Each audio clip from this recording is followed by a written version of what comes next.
Soyez les bienvenus dans les Oui c'est possible, je viens vous présenter un bel invité, Jérôme Bouchy.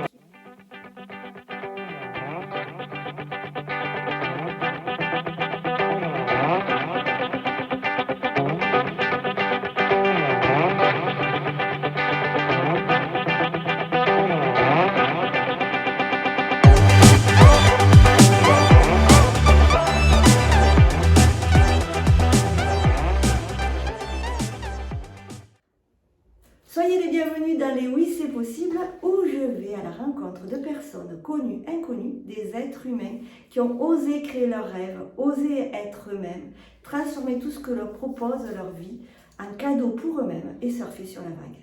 Avant de vous présenter mon bel invité, je suis Céline Boiteux, je suis une femme de soins, accompagnatrice de l'être, coach, et je vous accompagne à prendre soin de la santé de votre vie, vous rendre plus heureux, vivre et oser surfer sur les vagues de votre vie, être votre priorité. Aujourd'hui, je suis à Alès.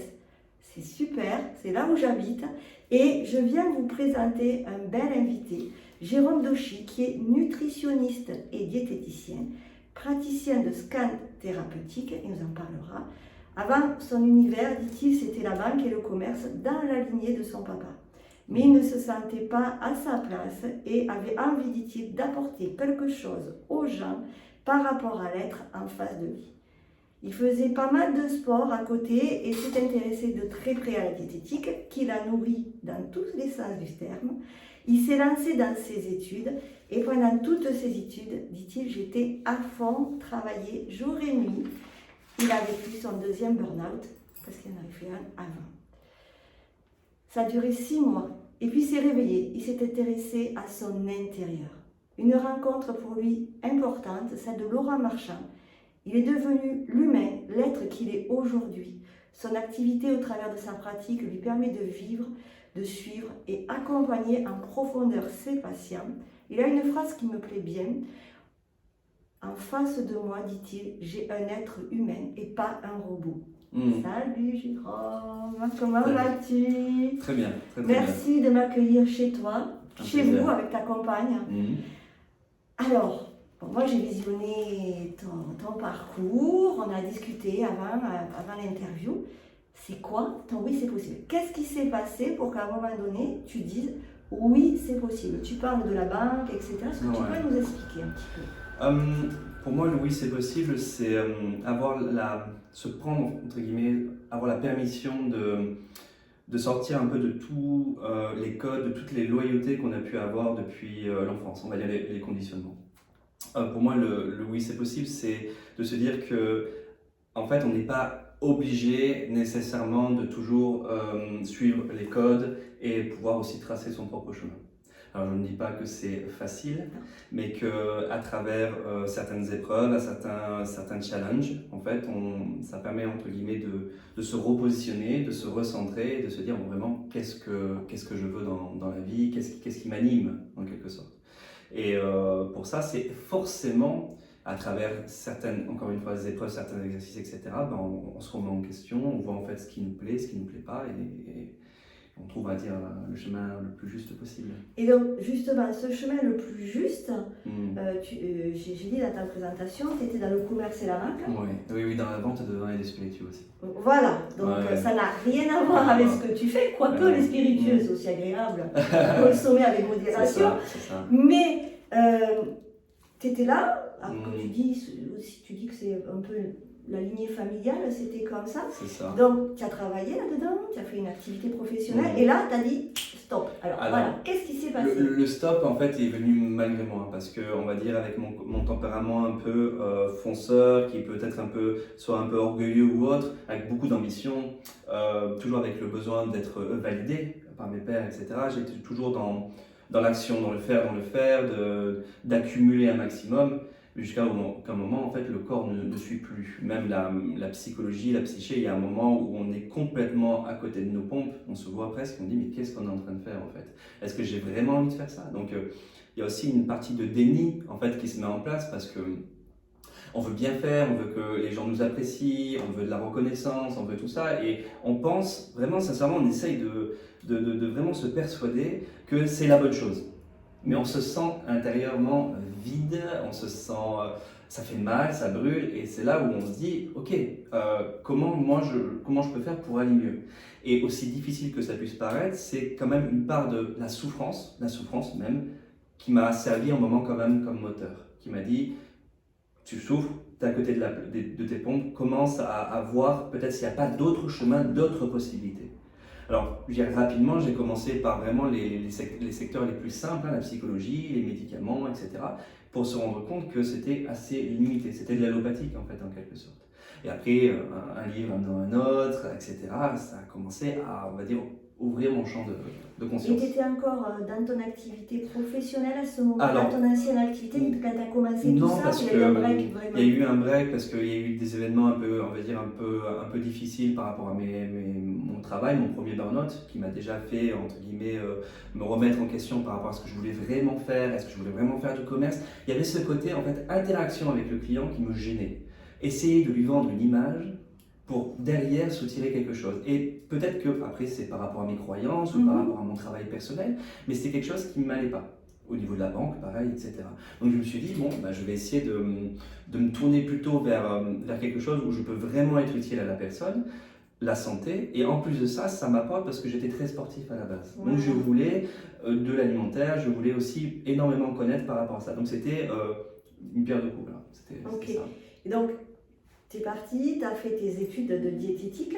C'est ça. Quand tu as fait ce break, quand tu as dit, ben, ça y est, je pars en études, pour faire mon BTS de diététique. C'est ça. Le regard des autres, ça a été quoi? Non, ça a été vraiment très difficile parce qu'il y a eu des mots durs prononcés. Après, je leur en veux pas parce que c'est normal, parce qu'ils veulent le meilleur pour leur fils et tout ça, mais des phrases du genre ne lâche pas la proie pour l'ombre ou on sent presque la culpabilité, etc. Mais c'est des choses qui sont presque de tradition, de famille en famille, donc on peut pas l'en vouloir. Voilà.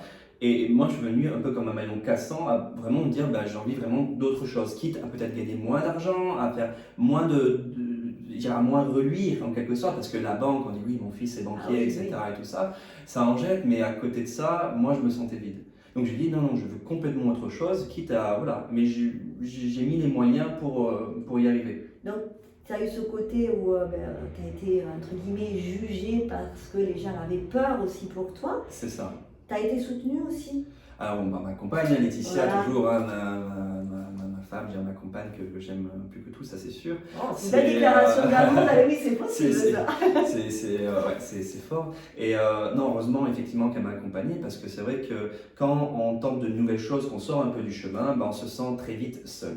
Pourquoi? Après, encore une fois, on ne peut pas en vouloir à la masse, parce qu'il y a ce besoin de sécurité, de confort qui dit que bah, si les autres sont un peu comme la meute, bah, sortir et aller sur un autre chemin, c'est très compliqué parce qu'il y a le vent, il y a le froid, il y a tout ça, mais ça permet d'ouvrir de nouveaux champs.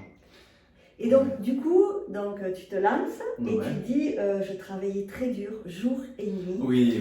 Ah, et là, mais tu étais vraiment dans cette envie, parce que tu m'as raconté en off, là tout à l'heure, que donc tu travaillais très dur et tu as fait un mémoire en fin d'études. Ouais.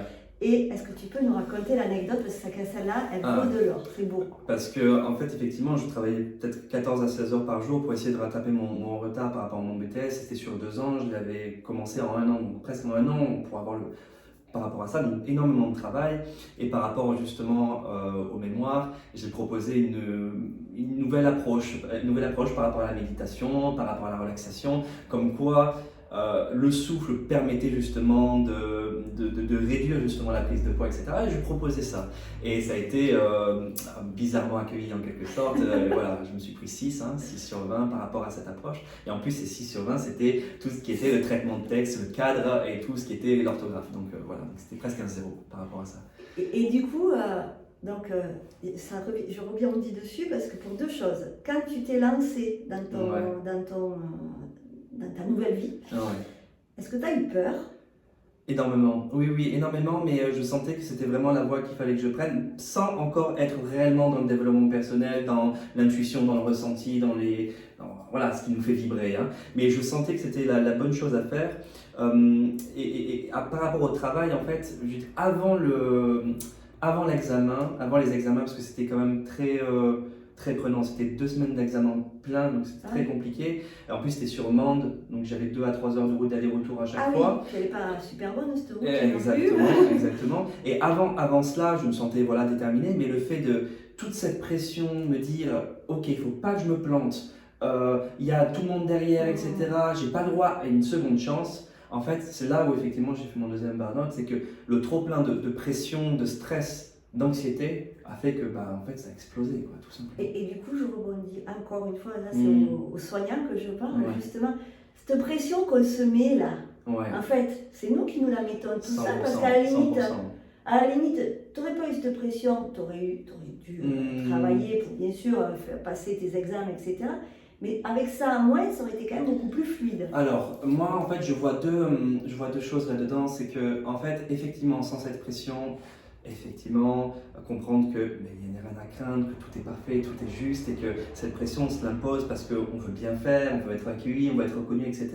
Mais moi, je me dis qu'en même temps, ça a été une aubaine, parce que sans ce craquage, entre guillemets, je n'aurais pas pu m'ouvrir à tous ces domaines, à toute cette ouverture, à toute cette prise de conscience en fait de comment fonctionnent les gens, comment fonctionnent un peu toutes ces questions un peu existentielles qui font du bien en quelque sorte, parce que c'est des questions qui apportent une réponse, mais il y a une autre question, et ça s'arrête jamais, et il y a ce côté de quête sans fin, mais ça fait du bien parce que ça nous remplit. Et tu disais aussi que tu étais un boulimique au tout début, tu butinais tous les thérapeutes, tous les... C'est ça, parce que en fait, il faut comprendre que quand j'ai eu en fait cette montée de stress, j'ai commencé à enchaîner des crises d'angoisse, d'attaques de panique, de choses vraiment difficiles. Et en fait, parce que j'avais une quête de perfection à la base, une quête de reconnaissance et de perfection, je voulais que en fait cette soi-disant maladie, qui n'en est pas, mais cette tache noire un peu sur ma vie, je voulais à tout prix l'enlever. Donc au début, j'étais très boulimique en me disant ça va partir. Et après, j'ai appris la patience, et je me suis dit non, en fait, ça va pas partir tout de suite parce que c'est le commencement de ma nouvelle vie, en quelque sorte. C'est une transition. C'est une transition, totalement. Et c'est vrai qu'on en parlait aussi tout à l'heure avec ton épouse, c'est que dans ces moments-là, on est dans la surconsommation de toutes ces techniques parce qu'on attend un résultat. Et en fait, on a tout en nous, c'est juste que ces techniques-là vont juste nous accompagner. Mais totalement. En fait, ça nous nourrit en quelque sorte. Il faut comprendre que les infos qu'on va récupérer sont aussi, entre guillemets, des parts de nous qu'on a un peu oubliées, qu'on va essayer de se rappeler par rapport à ça. Mais encore une fois, j'avais fait une légère erreur de vouloir transposer ce que j'avais fait avec la diététique ou mes autres boulots dans le développement personnel. Donc ça a été effectivement une surconsommation, j'ai appris des choses, mais ça a été une boulimie, comme tu dis, où justement, à un moment, on en a en excès. Parce que c'est pas seulement ça la vie. Il y a plein d'autres pans. Et la réfléchir ou aller chercher les informations, ce n'est pas la vivre, c'est l'intellectualiser et mentaliser, alors que la vie, ça se prend de plein fouet dans le cœur et ça nous remplit et ça nous fait vibrer. Et c'est ça maintenant, on va dire, le juste équilibre que je vais chercher. Alors, chers auditeurs et chers téléspectateurs, voilà les nouveaux soignants. Et moi, ça me remplit d'amour, ça me fait vibrer là pour le coup, parce que voilà, on est vraiment dans cette globalité de l'être. Il va nous expliquer tout ce qu'il fait. Et bon, ok, ça y est, t'es diplômé. Ouais. Tu t'installes. Oui. Alors, l'étape là. Au début, c'est un peu compliqué parce que tout simplement par rapport à la sensation de me dire, est-ce que je suis, il y a l'histoire de la légitimité. Ouais. Est-ce que je suis assez légitime pour vraiment donner des conseils, apporter des gens et je me sentais par rapport à ça pas ok. Donc en plus, je m'étais minimisé par rapport à la tarification, par rapport au prix de la consultation. Au début, je voulais commencer à 30 ou à 25 euros. Et en fait, je me suis rendu compte que par rapport à la quantité et la qualité de ce que je donnais, mes 25 euros, c'était presque me donner... C'était gratuit. C'était gratuit. En plus, par rapport aux charges, par rapport à tout ça, c'est presque impossible. Et en fait, c'est par rapport à travers ça, en donnant aussi aux autres, j'ai appris aussi à me donner énormément. Donc effectivement, j'ai eu cette opportunité de m'installer sur Saint-Privat-des-Vieux et de fil en aiguille, en fait, de bouche à oreille, ça s'est fait très rapidement. Et ce que je pensais aussi donner, ce besoin de donner énormément aux gens, je me suis rendu compte que ne serait-ce que 10% en fait suffisait, comment on pourrait expliquer ça, mais amplement. Moi, je voulais presque donner toutes mes connaissances, mais c'était impossible parce qu'il fallait des heures et des heures et des heures. Parce que tes séances avec tes patients, elles sont de... À peu près 1 heure. Mais voilà, donc... 1 heure, au bout d'1 heure, la personne, elle en a... Voilà, donc le but, c'est qu'elle puisse... Donc, j'ai appris aussi à diluer, j'ai appris à tout ça parce que je me disais, là, il y a ça. Mais en fait, on se rend compte aussi que aussi il faut y aller avec tranquillité, patience, écouter la personne et avec ça et ce contact, j'ai pu aussi me retrouver chez l'autre qui cherchait aussi des informations et me rendre compte aussi au fil de ce travail de diététique que s'arrêter au niveau simplement du poids, c'était une hérésie, c'était une aberration complète. Alors, est-ce que tu peux développer un petit peu? En fait, voir le corps séparé totalement de l'esprit, de l'énergie, de tout ça, ça ne peut pas fonctionner. Comprendre pleinement que le corps est la résultante de nos pensées. Ce que nous sommes, ce que nous pensons, on va l'impacter pleinement dans nos cellules. Ça, c'est la première chose. La deuxième chose, c'est que si on fait un plan alimentaire totalement drastique à une personne qui a besoin par l'alimentation de compenser, ça ne peut pas fonctionner. Encore une fois, si on était des robots, un simple plan alimentaire sur Internet, tout le monde serait heureux, tout le monde aurait son corps idéal, mais voilà, c'est se poser la question, qu'est-ce qu'un corps idéal? Qu'est-ce que la personne a besoin? Pourquoi a-t-elle besoin pour l'été de perdre par exemple 10 kilos, mais en même temps, elle ne peut pas parce qu'elle a besoin de manger? C'est des histoires de compensation, c'est des histoires de tout ça. La diététique, si ça s'arrêtait simplement à un plan, non, ça serait totalement se moquer de la personne qui vient et ça serait simplement une histoire d'argent, voilà. De business, complètement. Alors que par rapport à cette approche un peu plus holistique, c'est qu'on prend en compte l'humain en tant que tel, l'humain, la complexité de l'humain, ce qui dégage, ce qui recherche, ses désirs, ses passions, etc., qui fait que ça va s'impacter pleinement sur son corps. Donc dire à une personne, tu n'as qu'à moins manger et ça ira mieux, c'est une aberration. Parce que si la personne mange ou si la personne a des moments d'hyperphagie et de boulimie, c'est que ça répond à un besoin. Donc, trouver ce besoin, le décortiquer et trouver justement cette solution qui se cache en dessous. Pourquoi la personne a-t-elle besoin de compenser? Et si c'est pas l'alimentation, ça peut être l'alcool, les médicaments, le sexe, ça peut être plein d'autres compensations. C'est ça. Donc, Jérôme œuvre sur Saint-Privat-des-Vieux à côté d'Alès. Je le mets en lumière parce que c'est un beau soignant. Et donc pour les personnes qui seront intéressées, on mettra son lien en commentaire sur YouTube. Et je vous invite vraiment à découvrir ce beau soignant pour vous accompagner dans votre nourriture, mais pas que, puisqu'il traite le corps, le cœur et l'esprit. Alors, moi j'ai envie de revenir sur une chose. On a parlé du regard des autres. Maintenant, tu es installé et tu as fait une magnifique rencontre. Laura Marchand, qui t'a permis encore plus de te déployer dans ton intérieur pour te déployer après à l'extérieur, dans ta vie, dans tous tes domaines de vie et en plus dans ta vie et ton activité professionnelle.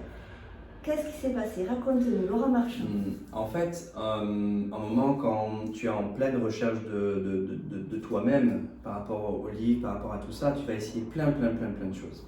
Et après, il y a du bon, il y a du moins bon, il y a des domaines un peu plus secrets. Bon, voilà, on va parler de la taromancie, on va parler de la médiumnité, on va parler de tout ça. Et en fait, ce sont des endroits où il y a énormément de codes, énormément de difficultés à s'exprimer, parce que c'était comme si tu étais l'élu, où il y a d'énormément d'ego. Et en fait, peut-être ça m'envoyait l'image de moi-même, mais je ne voulais pas développer ces endroits-là, ces domaines-là, avec ces sensations être l'élu, avoir un salut, un ange, etc. Bon, voilà, tout ça.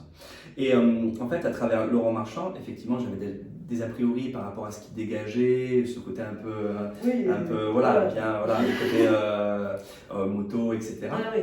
Mais en fait, là, c'est pas le mental qui a pris dessus, c'est le cœur. Parce que à travers cette personne-là, j'ai senti quelque chose d'extrêmement simple, là, ça touche, extrêmement profond, qui fait qu'on se reconnaît par rapport à son parcours, par rapport à son aventure, par rapport à tout ça, et ça devient une évidence. Ça veut dire que ça va au-dessus de toute intrication mentale, on va commencer à se poser des questions. Non, on y va, parce qu'on sait que c'est la bonne chose. C'est la spontanéité. Voilà. Donc peut-être que pour d'autres ça a moins fonctionné avec lui, mais en tout cas pour moi ça a été révélateur. C'est surtout parce qu'en fait il arrive à vulgariser des choses qui sont encore une fois codifiées, qui sont seulement réservées à l'élite, et ça fait énormément de bien. Pour des choses qui sont aussi entourées de peur, qui sont entourées d'inconnus, qui sont entourées de tout ça, ça a permis en fait une ouverture par rapport à ça. Donc ça fait beaucoup de bien. Et qu'est-ce que ça t'a amené en fait, c'est un développement de mes perceptions, développement de mes capacités, mieux comprendre l'être humain, ne pas le voir en fait sur un arrêt sur image, mais comprendre que l'être humain, c'est une histoire. L'être humain, c'est un fonctionnement d'une intelligence hallucinante et qu'en fait, il n'y a jamais de résultat. Le corps humain ne fait que se transformer tout le temps, tout le temps, tout le temps, tout le temps. Et si on s'arrête à un point fixe, figé, on est dans l'univers du mental. Ah, il est stupide. Ah, il est intelligent. Ah, et on catégorise. On étiquette. Moi j'appelle ça, on est dans des moules. Je dis toujours arrêtons de recevoir des quiches. C'est exactement ça. Alors que, en fait, quand justement, à travers le scan thérapeutique ou à travers la connexion que j'ai développée, c'est que, en fait, ces applications fait qu'on voit l'être humain dans sa complétude, dans le côté complet. Et on ne s'arrête pas tout simplement à un résultat. On ne le fige pas. C'est ça. Donc, revenir en arrière, on peut juste simplement lui expliquer son fonctionnement et lui dire bon, ok, tu es arrivé à cet instant précis parce qu'il y a eu ça, ça, ça dans ta vie. Et le corps principalement, parce que le scan thérapeutique c'est aussi la psychomorphologie. Tu vas nous expliquer ce que c'est la psychomorphologie. Voilà. C'est qu'à travers ça, c'est que en fait, ça nous permet en fait de mieux comprendre l'individu et de lui apporter des réponses très personnelles en fait, qui lui est propre. D'accord. Et donc, du coup, le scan thérapeutique, et après, tu as parlé de psychomorphologie. Oui, donc, oui, tu heures aussi. Pour moi, c'est vraiment presque complémentaire parce qu'il faut comprendre que, je dirais en 2017, quand j'ai eu justement ce deuxième burn-out où j'ai vraiment eu des moments assez délicats, en fait, j'ai naturellement développé de nouvelles perceptions, en fait, de ressenti. C'est simplement, c'est comme chacun le fait dans la voiture, quand il va chez le médecin, avec ton enfant, tu sens les choses, tu sens quand il est en danger, tu sens etc. Tu sens quand il va t'appeler. On le sent, on ne sait pas comment l'expliquer, mais ça se fait. Mais ça, cette perception, ça peut tout simplement se développer en le travaillant jour après jour, parce que c'est une aptitude qu'on a mis tout simplement de côté au profit de la raison. Parce que la raison, la société, le conditionnement, les problèmes, c'est ce qu'on voit actuellement. Et justement, à travers ces perceptions, ça permet de ressentir ce qui émane en fait de la personne. Donc on peut ressentir directement si avec une personne ça va bien aller, ou justement, au contraire, on va la mettre de côté. On ne sait pas pourquoi, mais on le ressent. Donc justement, cette psychomorphologie et les ressentis, ça permet tout simplement encore une fois, d'apporter les meilleures informations possibles. Et c'est surtout de pouvoir complètement saboter et enlever le message du début, je veux dire le côté masque. Quand la personne vient me voir et me dit tout va bien, en fait je peux ressentir autre chose. Parce que ça peut résonner en fait en miroir dans mon corps. Ce qui est important, c'est que ce que tu dis, c'est que les personnes viennent te voir pour perdre du poids. Je suppose que c'est principalement. C'est une des problématiques récurrentes, mais qu'en fait, toi, tu vas les accompagner à perdre du poids physique, c'est ça. Mais tu vas aussi les accompagner à perdre du poids dans leur intérieur pour justement... Alors pour beaucoup, effectivement, quand on enlève un poids émotionnel, on enlève vraiment, mais vraiment physiquement, un poids au niveau du corps. Parce que le corps, il a des milliards de facettes, des milliards de possibilités, mais les plus connues notamment, c'est je prends du poids parce que j'ai besoin de sécurité, je prends du poids parce que actuellement je me sens vide à l'intérieur, je prends du poids parce que ça me permet de prendre un espace et un écart par rapport à l'environnement, etc., etc. Donc dès qu'on peut se rendre compte de pourquoi cette personne a pris du poids, à tel moment, on peut switcher. Parce que si on enlève le poids, par exemple 10-15 kg, mais que la raison de base n'a pas été réglée, et en plus, le truc c'est que l'hémostasie fait le reste sur le plan physique. Ah mais totalement. Elle revient à ce qu'elle connaît. Mais exactement. Donc, quand j'explique à beaucoup de personnes qui viennent me voir et qui me disent je veux perdre par exemple 10 à 15 kilos, je veux arrêter de fumer, presque je veux changer d'homme, c'est une image, je veux tout changer, etc. En gros c'est, vous voulez changer d'être, de personnalité, vous voulez changer totalement de caractère. Vous ne pouvez pas rester la même avant et vouloir de nouvelles. Parce que ce qui vous caractérise actuellement, c'est ce poids, cette corpulence, cette méthode de pensée. Changez vos pensées, vous changerez votre corps. C'est ça. Voilà, là vous avez un beau soignage. Ça fait 2 fois que je le dis, mais je le pense tellement que c'est vrai. Donc du coup, tes projets là. Oui. Alors, donc tu continues bien évidemment à prendre soin de tes patients. Bien sûr. Tu m'as parlé d'un projet de livre C'est en exactement cours, ça, j'ai bien en exactement ça. cours. Alors actuellement, je suis toujours dans le développement donc, de la psychomorphologie. C'est vraiment dans ce domaine-là où je me sens le plus à l'aise et le plus libre de pouvoir parler et m'exprimer avec le patient, avec la personne qui vient me voir. Parce que, on va dire, la diététique, encore en France, est encore très formalisée, très étiquetée. Et donner un simple plan alimentaire ne me suffit plus. Si je peux apporter un peu plus à la personne, alors je le ferai. Donc la psychomorphologie, évidemment le scan thérapeutique pour ceux qui veulent aller un peu plus loin, et si voilà, il y a des blocages physiques, des blocages émotionnels, que je puisse aller voir justement en énergie, voilà. Et justement le livre sur lequel je consacre énormément de temps, qui me permet entre guillemets à travers tout mon parcours, pour avoir pu donner en fait des choses qui m'ont vraiment été impactants, utiles, nécessaires pour vraiment changer d'état d'esprit et ne pas répéter continuellement les mêmes erreurs, parce que c'est ce qui se passe. On a un regain de volonté, on veut aller bien et hop là, on fait un peu les mêmes erreurs et on fait le cercle vicieux, on se réveille et on refait la même chose.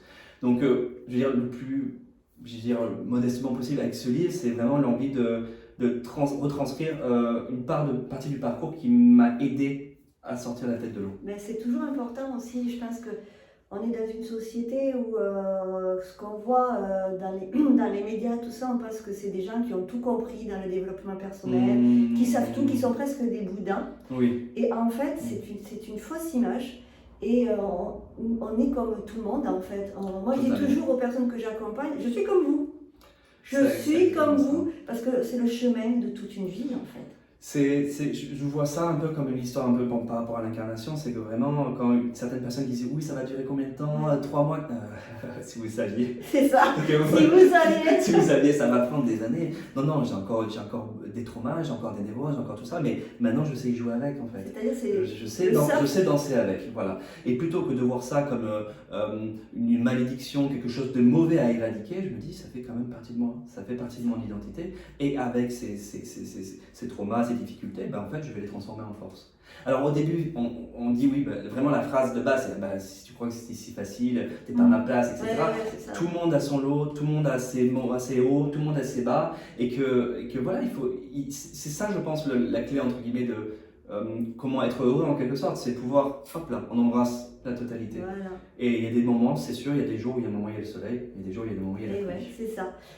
Alors, pour la fin de l'émission, moi j'ai envie de te demander, parce que tu as une multitude de ressources en toi, quel conseil tu pourrais donner, justement, dans ta globalité, toi, d'homme, de soignant, aux personnes qui n'osent pas dire oui, c'est possible à un changement, quel qu'il soit, de leur vie? Moi, je pense que ça va être obligatoire, parce que là, la réponse est venue instantanément quand tu as commencé, c'est qu'en fait, c'est peut-être naïf et doucereux de le dire, mais c'est vraiment la voix du cœur. C'est quand tu as commencé les mots, mon cœur s'est embrasé, parce que en fait, il y a soit la voix de la raison, la voix de tout simplement de répéter un peu les mêmes actions auparavant, ou sinon de proposer quelque chose de nouveau, mais de toute façon, cette impulsion, elle se fera presque malgré vous. C'est quelque chose, c'est une force qui nous anime, qui nous prend et qui nous, un peu comme un pantin, mais qui nous dit là, c'est quelque chose pour toi de bon, etc.